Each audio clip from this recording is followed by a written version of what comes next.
नमस्कार साथियों, गौरव ज्ञान धारा में आपका स्वागत है। कल से सिलेबस जारी हुआ है जब से रीट मुख्य परीक्षा का, तो काफी सारे विद्यार्थी इस असमंजस में है अब कि सर मेंस की तैयारी करें या पात्रता परीक्षा की करें, सेकंड ग्रेड की करें, फर्स्ट ग्रेड की करें। साथियों, आज के इस वीडियो में मैं आपका ध्यान कुछ बिंदुओं पर ले जाना चाहूंगा। निर्णय आपका है, मैं आपको आपका निर्णय नहीं सुनाऊंगा, मैं आपको कुछ बिंदुओं पे ध्यान ले जाना चाहूंगा जिसको ध्यान में रखते हुए आप निर्णय, क्योंकि निर्णय तो खुद को ही लेना होता है, तो निर्णय आपका है, उसके अनुसार आप निर्णय ले लेना कि हाँ हमारे लिए क्या उचित है क्या नहीं। एक एक चीज बताने की कोशिश करूंगा और उसके बाद में भी सही निर्णय नहीं ले पाते हैं तो सबसे पहला काम आपका यही है कि आपको निर्णय लेना है। यहाँ पे आपको देखो, एक अच्छी रणनीति का ही हिस्सा होता है कि सही समय पर सही निर्णय लेना। ठीक है, अब क्योंकि इस साल में भर्तियां बहुत होने वाली है और सभी लगभग पूरी होगी। ठीक है, तो वहां पे अब निर्णय लेना बहुत जरूरी होता है। सबसे ज्यादा जो विद्यार्थियों की कंफ्यूजन है, क्योंकि बीएड वाले जो विद्यार्थी उन्हीं के कंफ्यूजन है सबसे ज्यादा, क्यों वो रीट में भी एलिजिबल है, वो सेकंड ग्रेड में भी एलिजिबल है, वो फर्स्ट ग्रेड में भी एलिजिबल है। अब इसमें जो एमए वाले हैं वो फर्स्ट ग्रेड के साथ में भी थोड़े कंफ्यूज रहते हैं। बाकी जिनके पास में एमए नहीं है उनके पास तो फिर दो ही विकल्प बचते हैं, एक तो रीट और एक सेकंड ग्रेड। ठीक है, तो यहाँ पे अब मैं एक एक चीज को, बिल्कुल समय आपका जाया नहीं करूंगा क्योंकि मैं समझता हूं आपका समय बहुत ज्यादा कीमती है, तो एक एक चीज को देखो, समझना है आपको कि सबसे पहले तो अपन ने कल मैंने आपको पूरा रीट मुख्य परीक्षा का सिलेबस एनालिसिस करके बता दिया था कि उसमें क्या कैसे है और किस तरीके से सारे बिंदु बताए थे। तो जिसने नहीं देखा है वो पहले वो देख लेना, उसके बाद में ये वीडियो देखोगे तो ज्यादा कारगर सिद्ध होगा। देखो, रीट पात्रता परीक्षा और रीट मुख्य परीक्षा। अब कुछ साथी कह रहे सर क्या हम सीधी मुख्य परीक्षा की कर ले, हम रीट पात्रता को तो निकाल देंगे। बिल्कुल, आपका कॉन्फिडेंस अच्छा है, होना भी चाहिए, आत्मविश्वास ही होना चाहिए, व्यक्ति को निकालना चाहिए। लेकिन इस बात का साथियों ध्यान रखना कि यह आत्मविश्वास अति आत्मविश्वास में न बदल जाए और कॉन्फिडेंस में न चला जाए।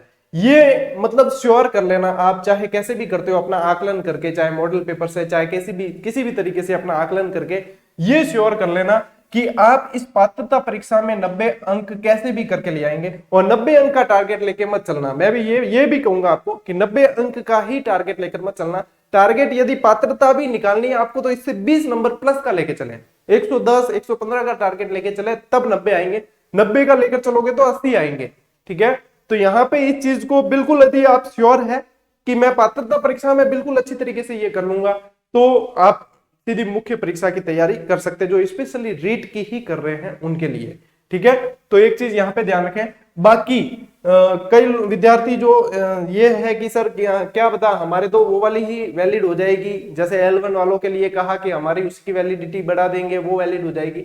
मैं यहाँ पे इन सब बातों को छोड़कर एक बात आपको कहना चाहूंगा, वो पहले भी कही है, पात्रता परीक्षा आप सभी को देनी है 2022 वाली। ठीक है, हर हाल में देनी है। उसका कारण यह है कि देखो, थर्ड ग्रेड भर्ती जो होती है ना, एक तरीके से प्रयोगशाला ही बनी रहती है, इस पे बहुत सारे प्रयोग किए जाते हैं। 2011 से लगाकर देख लो आप, प्रयोग चल रहे हैं, हर साल पैटर्न बदल दिए जाते हैं, हर साल तरीके बदले जाते हैं। तो इसमें मान लीजिए कि आपके पास में अभी 2022 की यदि आप किसी सोच से नहीं देते हो पात्रता परीक्षा, और मान लीजिए कि बाद में कोई ऐसा नियम आ जाए कि 2022 की पात्रता परीक्षा वाले ही केवल और केवल एलिजिबल होंगे, तब क्या कीजिएगा। तो पात्रता परीक्षा सभी को देनी है, ये माइंड में क्लियर कर लेना। ठीक है, दूसरा कारण यह है कि नई शिक्षा नीति के अंदर यदि आप फर्स्ट ग्रेड सेकंड ग्रेड कुछ भी देंगे तो उसके अंदर पात्रता परीक्षा होनी चाहिए, पात्रता डिग्री आपके पास में होनी चाहिए। तो ये डिग्री वैलिड होगी और कौन सी होगी। तो वैसे पात्रता परीक्षा हर साल आयोजित होती है, नियम यह है कि होनी चाहिए, होती नहीं है वो बात अलग है। लेकिन वहां पे भी फिर आप मतलब बिल्कुल टेंशन फ्री हो जाएंगे कि हमारे पास में पात्रता है और एक बार लेनी है, आजीवन कह दिया है तो वो फिर आजीवन रहेगी, वहां पे कोई समस्या नहीं है। तो पात्रता जरूर लेनी है। अब पात्रता परीक्षा का आपका एग्जाम कब है, जुलाई के अंदर है। कब एग्जाम है, जुलाई के अंदर है। ठीक है, अब समझना इस बात को। मुख्य परीक्षा लगभग भी मैं अनुमान यदि लगाता हूं तो जुलाई के अंदर, जैसे इसका एग्जाम होता है 1-1.5 महीना लगभग रिजल्ट आने में, फास्ट काम करेंगे तो 1-1.5 महीना 2 महीने भी लग सकते हैं। ठीक है, जुलाई से अगस्त सितंबर तक चला जाएगा। फिर लगभग जो मेरा अनुमान लगभग लग रहा है वो नवंबर से दिसंबर तक का मेरा अनुमान है कि मुख्य परीक्षा हो जानी चाहिए। अब हो सकता है कि अक्टूबर में भी हो जाए, हो सकता है जनवरी में भी हो जाए। ठीक है, तो यहाँ लगभग अनुमान जो है वो ये है अब आप देख पा रहे हो कि यहाँ पे आपको पर्याप्त समय मिलेगा, ठीक है, मिलेगा, लेकिन सिलेबस भी बहुत बड़ा है, उसको भी कवर करना है। अब आपको मैं यहाँ पे एक ध्यान दिलाना चाहूंगा साथियों कि फर्स्ट ग्रेड और यहाँ पे तो आपको बिल्कुल ही इस फर्स्ट ग्रेड को तो सेपरेट ही रखना है। एक चीज ध्यान रखना, जिस व्यक्ति ने जो मानस बना रखा है, मान लीजिए आप सेकंड ग्रेड की तैयारी कर रहे हो, जो बना रखी है, आपको भ्रमित होना ही नहीं है। आप सेकंड ग्रेड की किताबें साइड में रखकर और अब रीट की लेकर बैठोगे, ये भी नहीं करना है। रीट पात्रता परीक्षा के लिए आपको क्या करना है, आप सेकंड ग्रेड की तैयारी कर रहे हो, आपके बेहतरीन तरीके से राजस्थान जीके तैयार हो रहा है। क्यों? क्योंकि फर्स्ट पेपर के अंदर बहुत सारा राजस्थान जीके है। तो यदि आप सेकंड ग्रेड की तैयारी कर रहे हो तो आपके राजस्थान जीके तो आपके तैयार हो ही रहा है, लगभग 80% राजस्थान जीके तैयार हो जाता है इसके अंदर, ठीक है। इसके अलावा आपकी साइकोलॉजी भी आपके बेहतरीन तरीके से तैयार हो जाती है। तो एक बहुत बड़ा पार्ट यहाँ पे आपके साथ में तैयार होता है। साथ में अब क्या तैयार होगा, करंट जीके। हालांकि पात्रता परीक्षा में करंट जीके आता नहीं है। तो ये दो चीजें बहुत बढ़िया तरीके से क्लियर होगी, जो एसएसटी वालों के लिए बहुत फायदेमंद है। अब साइंस मैथ्स वालों के लिए उनके आपके देखो अलग थ्योरी बैठती है। क्यों? आपको यदि साइंस फील्ड से ही हो तो आपके साइंस वाला जो है इसके अंदर जो विज्ञान आती है उसमें काम आ जाता है, भाई थोड़ा सा अलग रहता है। लेकिन आपके भी यहाँ पे राजस्थान जीके पढ़ा हुआ साइंस वालों के भी कहाँ काम आने वाला है, यहाँ काम आने वाला है, रीट मुख्य परीक्षा में काम आने वाला है। तो करना क्या है, राजस्थान जीके को बेहतरीन तरीके से तैयार करना, ठीक है। जितना पढ़ रहे थे उससे भी बहुत अच्छी तरीके से शिद्दत से पढ़ना है आप। हालांकि अपनी जो क्लासेस बिल्कुल निःशुल्क अपने चल रही चैनल पर, उसके अंदर अपने पूरी तल्लीनता के साथ में पढ़ाया, विद्यार्थियों ने भी बहुत अच्छी तरीके से पढ़ा, और भी अपन मेहनत करेंगे इन क्लासेस में भी, जितना एफर्ट डाल सकता हूं और डालेंगे। और जैसे रिवीजन भी स्टार्ट करेंगे उसके अंदर भी अपन एफर्ट डालेंगे और बेहतरीन तरीके से तैयारी करवाने की कोशिश करूंगा। मेरी तरफ से मैं पूरा समर्पण देने का प्रयास करूंगा, जितना हो सकेगा उतना देने का प्रयास करूंगा, ठीक है। यहाँ पे क्या करना है आपके, देखो एसएसटी वालों के लिए बहुत मौज होने वाली है। मौज यूं है कि एसएसटी वालों के लिए एसएसटी मेन सब्जेक्ट भी पढ़ते हो आप, तो यहाँ पे भी आपकी रीट पात्रता परीक्षा में भी आपकी एसएसटी कवर हो जाती है, ठीक है। तो यहाँ पे आपको क्या करना है, आपको सिर्फ और सिर्फ अभी जैसे तैयारी चल रही है वैसे ही करें, अभी जैसे चल रही है वैसे ही करें। सिर्फ और सिर्फ क्या करें, जून महीना, जून भी लगभग मान के चलें कि 15 जून, ठीक है, 15 जून के आसपास आप क्या करें, आप रीट की पुस्तकों को फिर अपने टेबल पर ले लीजिए। उसके बाद में आप जो इसके अंदर लैंग्वेज आती है 30-30 नंबर की, आपके हिंदी संस्कृत जो भी आप लेते हो उन पे अच्छा ध्यान दें। साथ में अभ्यास करें, कि अभ्यास बहुत जरूरी है। देखो युद्ध लड़ने से सिर्फ थ्योरी पढ़ने से नहीं जीता जाता, अभ्यास करना जरूरी है। तो वहां पे फिर 1-1.5 महीना बच जाता है, तब आप इन सब को फिर ले लें, क्योंकि उसमें आपके सेकंड ग्रेड की भी डिस्टर्ब नहीं होगी। ये पढ़ोगे तो सेकंड ग्रेड का समझ लो रिवीजन हो ही रहा है, ठीक है। तो यहाँ पे इन चीजों को फिर उस समय आप पात्रता परीक्षा आराम से निकाल लेंगे। जहां तक मैं समझता हूं, आप इतनी शिद्दत से पढ़ते हो, आप पात्रता परीक्षा आराम से निकाल देंगे। बस यहाँ पे पात्रता का इतना रोल था। अब पात्रता के बाद में फिर मुख्य परीक्षा आती है, और सेकंड ग्रेड और फर्स्ट ग्रेड, यदि आप सेकंड ग्रेड की इसकी काफी हद तक साथ में तैयारी कर सकते हो, फर्स्ट ग्रेड बिल्कुल सेपरेट है, इसको मत लेना, नहीं तो फिर दो नावों की सवारी वाली बहुत हो जाएगी। यहाँ पे तो क्या है, लिंकिंग टॉपिक बहुत सारे, तो आपको हेल्प मिलेगी, ठीक है ना। लेकिन टारगेट किसी एक एग्जाम को ही बनाना, दोनों को बराबर बराबर समय नहीं दे सकते। एक एग्जाम को बनाओ, फिर वो जब पूरा हो जाएगा तब दूसरे पर पूरा समय दिया जाएगा।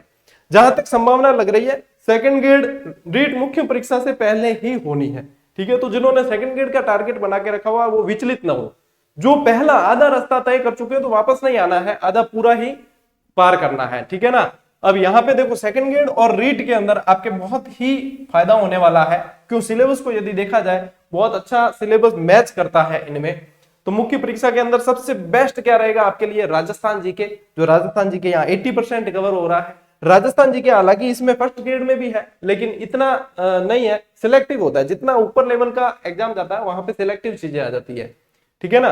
तो यहाँ पे इन बातों का आपको ध्यान रखना है। अब जहां पे ये बनी हुई थी ना, सर किसको चुने, अब मुख्य परीक्षा का आने के बाद दो मुख्य परीक्षा को, तो एक बार तो आप क्या करें, एक बार इसको साइड में रखें। साइड में इसलिए रखना है क्योंकि इसमें अभी समय लगेगा, ठीक है। और इसकी तैयारी आपके इसके साथ हो रही है, रीट मुख्य परीक्षा की तैयारी सेकंड ग्रेड के साथ हो रही है आपके, ठीक है। बिल्कुल छोड़ना नहीं है, लेकिन हो रही है इसके साथ में, ठीक है ना। आप 1-1.5 घंटा 2 घंटा साइड में दे सकते हो यदि मैनेज कर पाते हो तो, नहीं देते हो तो भी ये जब आपके बाद में जब ये पास में आएगी तब आप इसके लिए समय निकाल सकते हो, ठीक है। तो यहाँ पे अभी मेरे ख्याल से आपको मुख्य जो बीए वाले हैं, एमए वालों के लिए तो फर्स्ट ग्रेड भी रहता है, लेकिन जो मुख्य बीए हैं जिसके, उनमें से इनको यदि 2 में से जब चुनना है तो उन्हें सेकंड ग्रेड को आगे रखना चाहिए। हरावल के अंदर नेतृत्वकर्ता के रूप में। उसके पीछे जो है आपके रीट मुख्य परीक्षा, पात्रता परीक्षा दोनों की तैयारी हो जाएगी।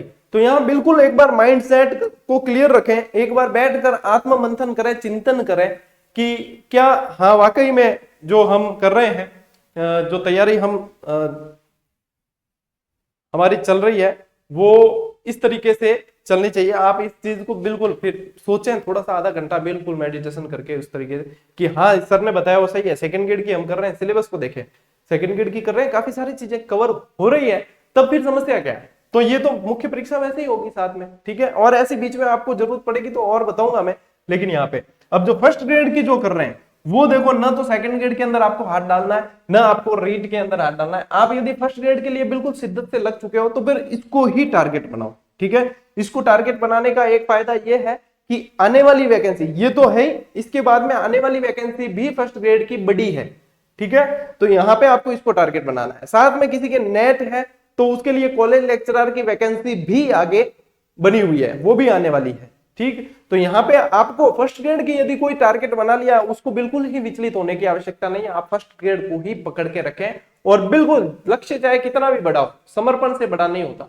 समर्पण आपका है, आपको जरूर जरूर हासिल होगा, ठीक। और सेकंड ग्रेड और रीट वालों के लिए गोल्डन चांस है कि सेकंड ग्रेड की तैयारी आपको जारी रखनी है, बट बेहतरीन तरीके से। फर्स्ट पेपर बेहतरीन तरीके से करना है, ये समझ लो कि आपकी रीट मुख्य परीक्षा की तैयारी साथ साथ ही हो रही है, ठीक है। कंक्लूजन लास्ट का यही था कि सेकंड ग्रेड को मुख्य आधार बनाकर आगे बढ़े, रीट की साथ साथ में होती जाएगी। और उसके बाद में एक महीना जब बचे तब आप इनकी लैंग्वेज वगैरह लेकर बैठ जाना और उसके बाद में आप इसको निकाल दोगे, बिल्कुल निकाल दोगे, डंके की चोट पर निकाल दोगे, ठीक है साथियों। तो मेरे ख्याल से कोई दिक्कत होनी नहीं चाहिए।